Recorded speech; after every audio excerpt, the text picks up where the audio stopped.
안녕하세요. 국어 코칭 노트 유선생입니다.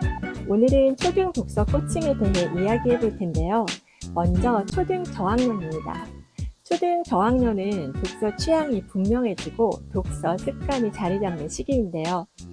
유아기부터 쌓아온 독서 습관을 확실하게 다지는 결정적 시기라고 보시면 좋습니다. 자기만의 독서 스타일이 형성되는 시기니까요.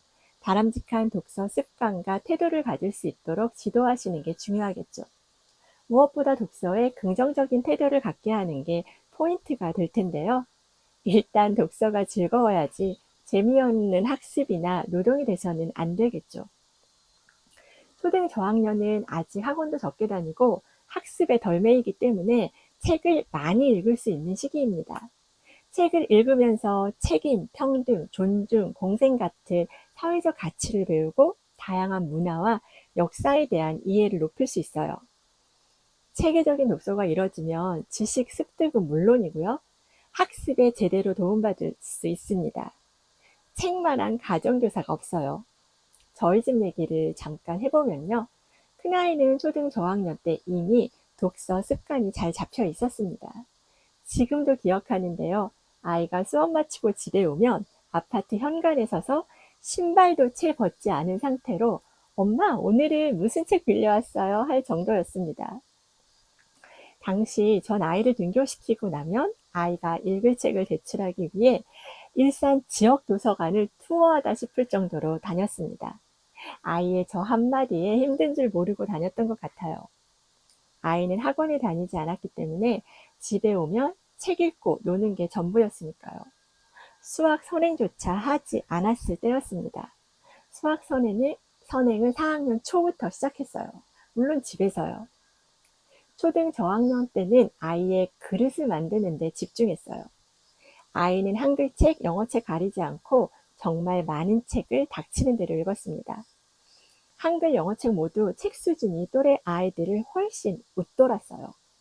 만 7세 여름에 해리포터 시리즈를 영문판으로 읽었고 초등 3학년 때는 중학생 수준의 책들도 읽었습니다. 문학작품인 경우에는 그 이상의 책들도 읽었어요.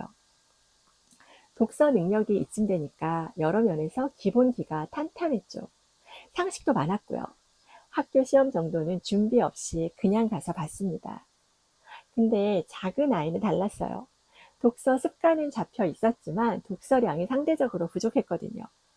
그래도 문제 삼진 않았습니다. 독서가 중요하다고는 생각했지만 책 읽는 양을 문제 삼아 아이에게 독서를 강요하지는 않았어요. 아이마다 다 다르니까요. 세상의 모든 아이들이 책벌레일 수는 없잖아요. 그럴 이유도 없고요. 작은 아이는 책 욕심은 없는데 공부 욕심이 있었어요. 정확히 말해 성적 욕심이 있었죠. 근데 독서량이 부족하잖아요. 그러다 보니 본인이 만족할 만한 성적을 얻기 위해선 오빠와는 달리 시험 대비를 따로 했어야만 했습니다. 독서가 잘 돼 있으면 학교 공부나 시험 대비는 저절로 된다는 얘기를 하려다 이렇게 길어졌네요. 초등 저학년은 독서 습관 잡기와 읽기 독립이 중요해요.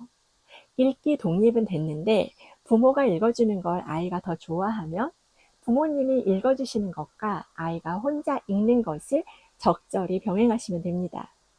그러나 읽기 독립의 시기를 놓치지 않도록 주의하셔야겠죠.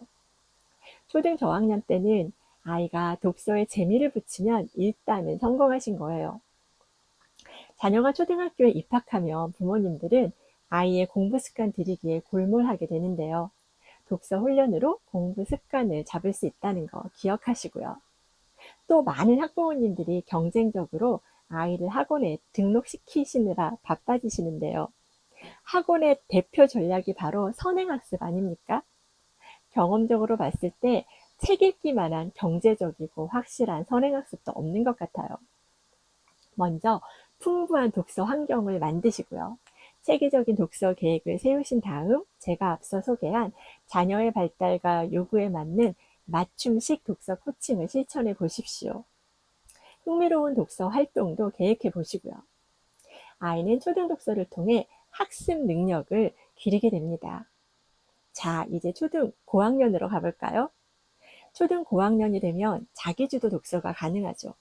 독서를 통해 폭넓은 지식을 습득하고 사고력과 문제 해결력을 키워나갈 수 있어요.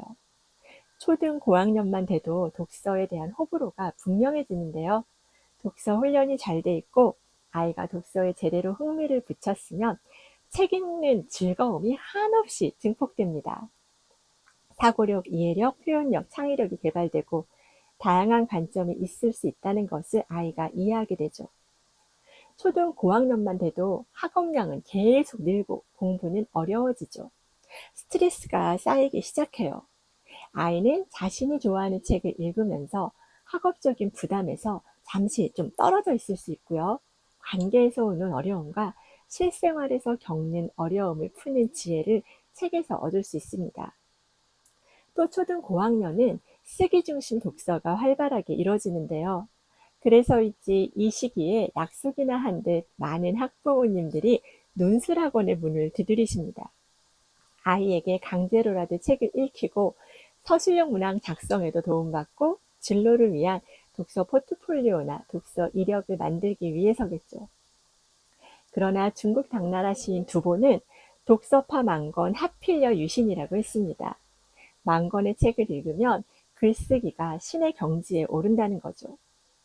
두보의 말이 아니더라도 오랜 경험 끝에 글쓰기 실력은 논술학원에서만 키울 수 있는 게 아니라 탄탄한 독서 능력에서 나온다는 것을 확인할 수 있었는데요. 글을 잘 쓰려면 많이 듣고, 많이 읽고, 많이 생각하는 것만한 비법이 없다는 생각이 들어요. 초등 고학년이 되면 교과 연계 비문학 읽기를 적절히 활용하면 좋은데요. 내용이 알찬 학습 만화를 배경지시 쌓는데 활용하는 것도 전 나쁘지 않다고 생각합니다. 입시 위주 교육이다 보니 학년이 올라갈수록 독서 시간 확보 자체가 어려워진다는 거 잘 아시죠? 독서 교육이 초등에서 멈춰버리는 경우가 허다합니다. 그래서 초등 독서를 강조하지 않을 수가 없어요. 중고등 단계에선 진로 관련 독서가 겨우 맥을 이어가는 정도니 안타깝기만 합니다. 우리나라 교육 현실에서 초등 시기를 놓쳐버리면 독서 교육은 참 어려워져요. 초등 시기는 어휘력, 또 글을 읽고 이해하는 문해력 같은 전반적인 독서 능력이 놀랍게 향상됩니다. 독서 능력이 향상되니까 자연히 텍스트를 분석하고 평가하는 능력과 텍스트 구성 능력이 좋아지는데요. 그 과정에서 논리적인 사고 능력과 창의력, 표현력의 향상을 기대해 볼 수 있어요. 또 다양한 독후 활동으로 읽은 내용을 내 것으로 만들고 구체화할 수 있죠. 다음 시간에는 저희 집 아이들이 했던 독후 활동을 소개해 드릴 예정이니 꼭 함께 해주시고요. 독서교육 실패 원인 중 하나가 바로 책 읽을 시간이 없다는 데 있는 거 아시나요? 이게 우리의 현실입니다. 전 두 아이를 키우면서 탁월함은 어느 날 갑자기 만들어지는 게 아니라 매일의 습관을 통해 만들어진다는 걸 체험적으로 확인할 수 있었는데요. 모쪼록 책 읽기가 매일의 습관이 되도록 아이의 독서 시간을 확보해 주시길 바라면서 오늘 이야기는 여기서 마무리하겠습니다. 구독과 좋아요, 알림 설정 부탁드리고요. 계속되는 무더위 속에서도 모두 평안하십시오.